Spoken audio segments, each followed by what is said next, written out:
আজকে ডেজার্টে বালির মতো স্নোটা পড়ে আছে, দেখ হোয়াইট স্যান্ড। ওরম মনে হচ্ছে পুরো ঝুরঝুরে। হ্যাঁ কি হোয়াইট স্যান্ড। হ্যাঁ। Good morning everyone, welcome back to the channel, welcome to simple thinking simple living. কেমন আছেন আপনারা? আশা করি সবাই খুব ভালো আছেন, সুস্থ আছেন।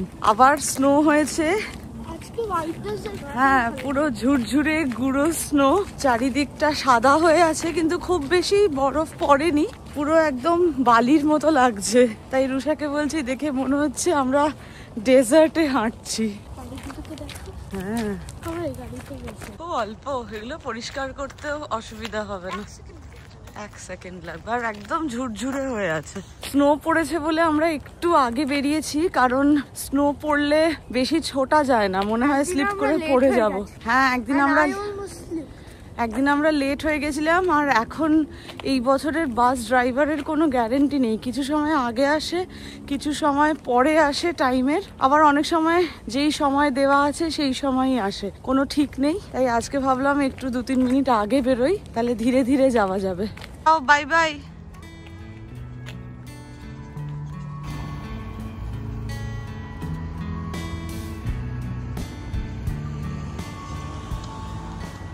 এই পর্ব মিটে গেল। এই শীতকালের সময়টাতে আমরা লাস্ট বাস স্টপটাতে আসি, বাসটা এখানে 2-3 মিনিট দেরি করে আসে, অ্যাটলিস্ট 2 মিনিট তো দেরি হয়। হুড়োতাড়া করে ছুটে ছুটে ওই বাস স্টপে যাওয়ার থেকে এটাতে চলে আসা ভালো। তাই আমরা শীতকালটাতে এই বাস স্টপটাতে আসি, গরমকালে ওই বাস স্টপটাতে যাই। আর দুপুরবেলা যখন রুষাকে আনতে যাই তখন ওই দিকের বাস স্টপটাতেই যাই। এই পর্ব মিটলো, আবার পরেরটা শুরু করব। কনকনে ঠান্ডা খুব একটা নেই, বরফ পড়েছে ঠিকই, লাস্ট 2 দিন খুব ঠান্ডা ছিল, তবে হাওয়াটা না থাকলে, যেরকম আজকে হাওয়া নেই, হাওয়াটা না থাকলে ঠান্ডাটা অতটাও লাগে না। চাঁদ দেখা যাচ্ছে এখনো। সকাল সকাল রান্না বসিয়ে দিয়েছি, আজকে একদম নির্ঝঞ্ঝাট রান্না, যেটা তাড়াতাড়ি হয়েও যায়। আর গতকাল প্রিপারেশন নিয়েই রেখেছিলাম, মোচা বানাবো, তাই নুন হলুদ দিয়ে সেদ্ধ করে নিয়েছি। এদিকে শুকনো লঙ্কা, তেজপাতা, জিরে, অল্প একটু গোটা গরম মশলা তেলের মধ্যে ফোড়ন দিয়ে আলুটা ভাজতে বসিয়ে দিয়েছি। বাটা মাছ ছিল, বাটা মাছটাও ভালোভাবে পরিষ্কার করে নিয়ে নুন হলুদ মাখিয়ে রেখেছি। আজকে সবজি পাতির বড়ই অভাব, বাড়িতে কোনো সবজি নেই, শুধু টমেটো আছে আর ধনেপাতা আছে। আদা, টমেটো, আলু আর ধনেপাতা দিয়েই আজকে বাটা মাছের ঝোলটা করব।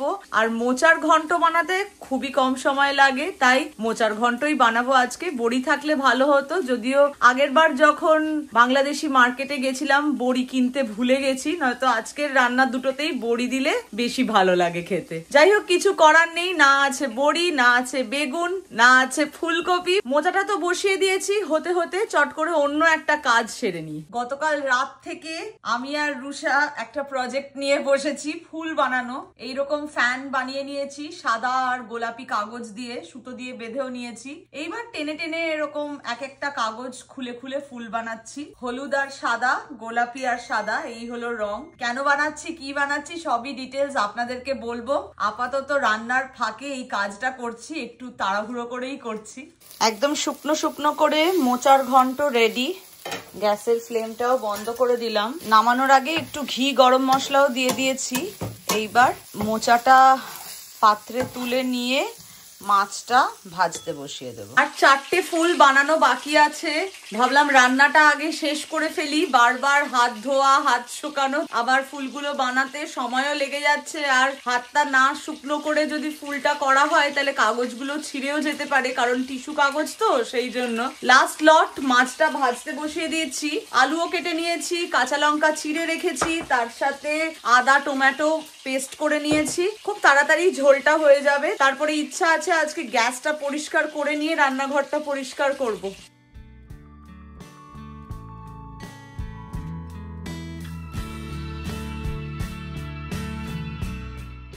একটার পর একটা কাজ তো চলতেই থাকে, কাজের আর শেষ নেই। রান্নাঘরের সব কাজ সেরে ফুল বানিয়ে যথারীতি লেট হয়ে গেছিলাম। স্নান করে রেডি হয়ে তাড়াতাড়ি चले गेलाम बंधुर बाड़ीते। आज के बंधुर बाड़ीते लक्ष्मी पूजोर नेमंतन्न। शेवटच्या शुक्रवारी नारळ ओवाळावा।